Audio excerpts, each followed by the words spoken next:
Hello everyone, my name is Chris, otherwise known as Modded Talent, and I'm giving a commentary on Temporize's top 7 maps in Gears of War 4, and he's going to start me off with Impact, which is actually one of my least favorite maps personally. I'm not a huge fan of Impact because to me it's very reminiscent of Blood Drive, which I was never a fan of because I felt like it was an easy map to kind of hang back and camp on, and that's because the sides of the maps you start on have a height advantage, so it's always harder to push up, and in particular for Impact, the dual snipers make it an extremely difficult map to play if you're not the player who gets to pick up the sniper rifle. So it's never really a good time when you're running down in the middle of the map, kind of feeling like cannon fodder or hoping to God that the sniper is not looking at you. But it's a lot of fun when you do have the sniper rifle, I suppose. But too bad the majority of the players won't be the ones picking it up. Now, when it comes to escalation, I do like this map a lot. The snipers aren't really an issue, and there's a lot of interesting fights that can happen, so it's not all lost, but generally speaking, Impact is ranked lower considering the various game types you can play on it. Moving on to number 6 is Harbor. I'm a big fan of Harbor. Aesthetically, I've always thought it's one of the better looking Gears maps in terms of catching the atmosphere that is Gears. I love the winch spot that you can fight for in the middle because it's an interesting close quarter spot that rewards you with the ability to cross up multiple teams.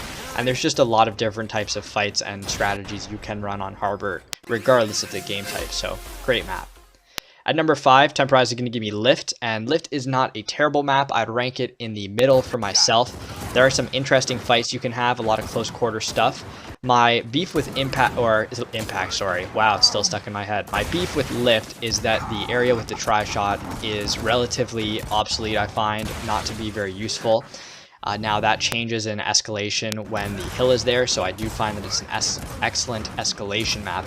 But for the other game types, I find that that's an area of the map that's really not necessary and that the tri-shot is not too effective. And I'm never really a fan of maps when I feel like a particular part of them is not properly used for reasons like that. Mind you, this map might play great on Horde, but I am not a huge Horde player. At number 4, we're going to have Dam, another good map, not one of my personal favorites, but definitely a good one, and this was in the beta. I feel like Dam is a really long map from the grenades to the sniper area, so it's always kind of been interesting in that sense of how you can almost be playing like 2 separate games, it feels like, if somebody runs to that side of the map versus the nade side. At number 3 is a map I actually really like, and that's Forge Blitz. To me, Forge Blitz corrects a lot of the issues I had with Forge, and that being kind of how wide open it was and just such a large map. Forge Blitz really just condenses the map into the best parts of it for some of these really interesting fights. I really like how Forge Blitz kind of has the 3 lanes almost to the area you see Temporize killing people in now, grenades, and the area over by the incinerator.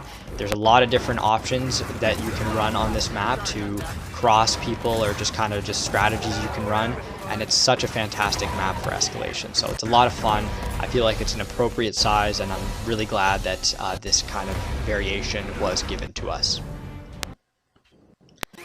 At number 2, Temporize is going to give us Foundation. In my opinion, Foundation is the best original Gears 4 map that we were given. Once again, another map from the beta, and no surprise there. I feel like the Coalition knows that this is one of their best maps. Aesthetically, it looks fine. I don't think it's anything stellar in that respect, but it just plays so well, and you've probably noticed that when this map comes up, it's voted for all the time. I think once again what makes Foundation work so well is that it follows the kind of 3-lane formula where you can run to the boom shot area, grenades, or torque area. So lots of different tactics you can run, and each lane really, in my opinion, does have something of value to offer. So it's not like a map like Lift where I was complaining where you would be fighting for something that's not actually that big of a deal. Foundation also seems to really find a good balance between open areas that you can have rifle gameplay and close quarters for shotgun battles. So it really caters to all playstyles like that.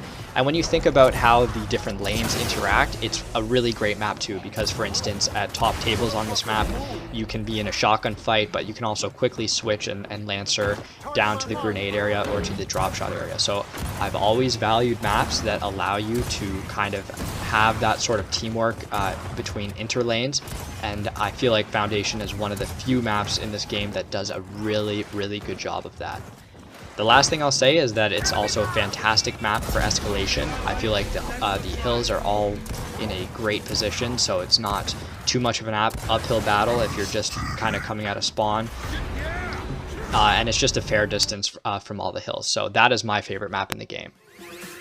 At number 1 is Reclaimed, and you probably had guessed this. This is another incredible map, probably in my top 3, I would say. It's not my favorite, but I think it's a stellar map. I think it's a great contrast to some of the dark themes we kind of expect to Gears, and it plays really well for a lot of the reasons that I had mentioned Foundation did, with sort of the 3 lanes and the close quarters and open areas. There's a lot of room for teamwork and different kind of elevations, which makes for some interesting gameplay, and it plays fantastic on escalation too, which is why you'll see that come up all the time.